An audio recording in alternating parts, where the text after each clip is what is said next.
Yeah, so now we're going to do the last bit of the lecture of the Bayesian hierarchical modeling. So we have spent most of the time, I think, talking about. Let me join first.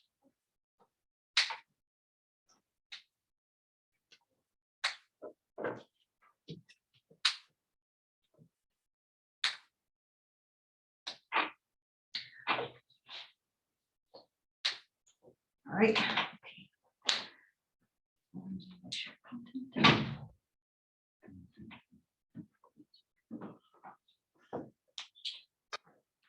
So, let's see.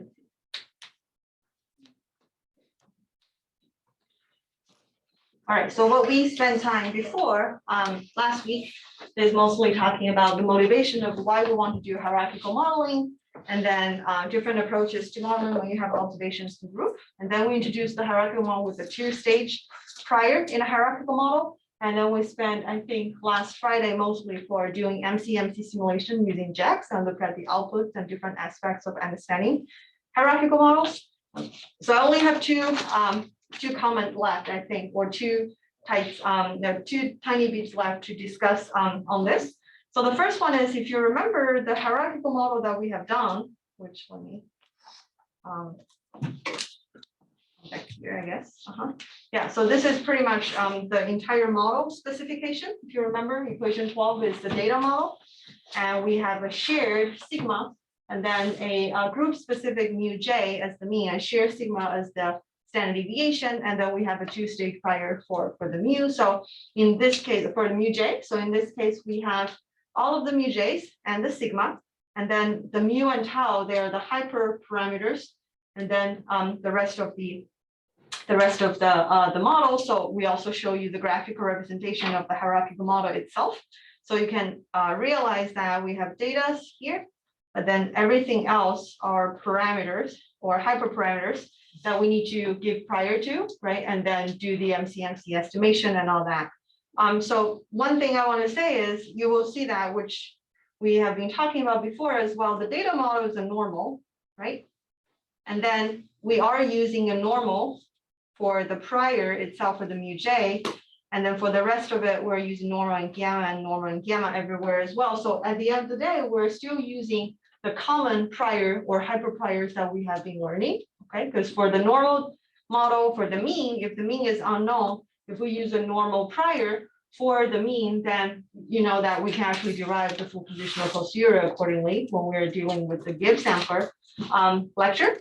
And then when you have the sigma to be unknown, then if we give 1 over sigma as a gamma prior, then we know that the full conditional posterior distribution will be another gamma, okay, as we know. So in theory, for this model, we could derive the entire Gibbs sampler if we want.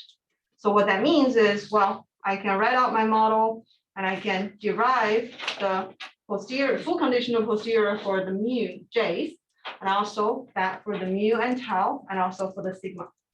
So if you're ever interested in doing that, if you go to our Moodle, you will see that I posted a note file, which is showing you the detailed step. I'm not going to go through it in class, but I just want to show you it's available if you want to use this as one extra practice of derivation. But pretty much what you can see is here, we have the data model as the normal, and then we have all bunch of priors that we have listed over here. So as we know, if you were to derive the Gibbs sampler for this case, what you need to do is you're going to write out the likelihood, as we know, because this is going to be a function about all of the parameters over here. So you have this big double product, okay? Because inside you have the product of the normal density for each of the observations in the group, okay? But then you have capital J number of groups. So you have an outer product over here to multiplying all of the observations together. So when you have nested like this structure, things will behave slightly differently, but overall you're doing this big producting but twice of getting the joint likelihood. Okay? And then with the joint likelihood, you can always go to the joint, you have the likelihood set apart. You can also have the joint prior distribution, which is you're gonna follow what we are given of all of the prior distribution shown over here. and then you try to write it out one by one and multiplying them together to get the joint prior. Okay, so this is the strategy that we have seen for so many times. So hopefully this is familiar at this point. So with all of that, let me get to. Yeah. So in this document, I show you how to get the joint posterior, which will be the product of the joint prior and the likelihood. And then eventually you're going to take one parameter at a time to derive its full conditional posterior distribution. So the strategy, I think, is similar to what we have covered before. But then, of course, there are many details involved when you have a complicated model like this.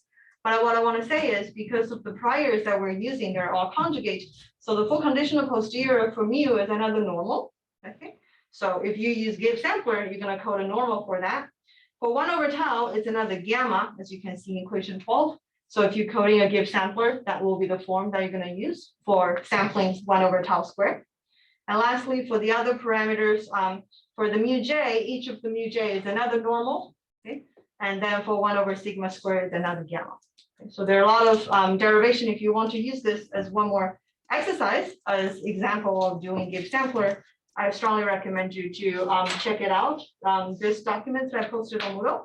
And I would also want to say that I think it's from the weekly check-in that one of you were asking, oh, are we doing a Gibbs sampler in this MCMC estimation when we're using JAX?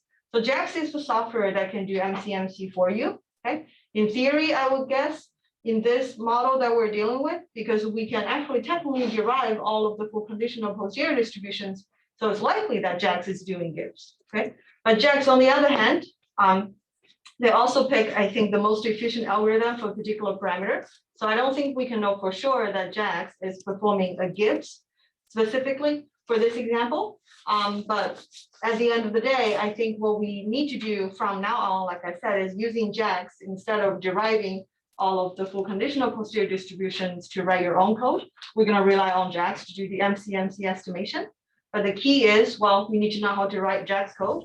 Okay, you need to know, well, how to do diagnostics to make sure that if you see anything problematic, you have to change the code accordingly to make sure that the MCMC estimation is done properly. And then lastly, to make sure that you know how to summarize the results. Okay, so you see that from now on, we don't rely on self-written R code as much compared to before the break. But nevertheless, writing JAX could still be challenging in some cases. So that's why the Lab 4 is there to help you practice writing JAX and then fitting different types of priors. So that's the background, and that's the other resources if you ever want to take a look. I just want to say that for posterior derivation, if you can derive them like the full conditional, then you should be able to write a Gibbs sampler. And the derivation process is no different from the previous one that we have done. It's just a little bit more complicated with more parameters. But the general strategy is always you get the joint likelihood, and then you get the joint prior. From that, you get the joint posterior, and then you work one parameter at a time. Okay. So always that kind of general procedure. And this is true for many other complicated Bayesian models that you might encounter beyond this course. But nevertheless, a lot of times people resolve to working with software like JAX is one that can do that for you. And for us as an undergraduate course with application focus, I think we won't spend too much more time anymore talking about derivation as well as coding your own MCMC, but rather we're going to rely on software to make the application a little bit more accessible. Okay, so that's the big picture, and that's the first thing that I want to talk about. And now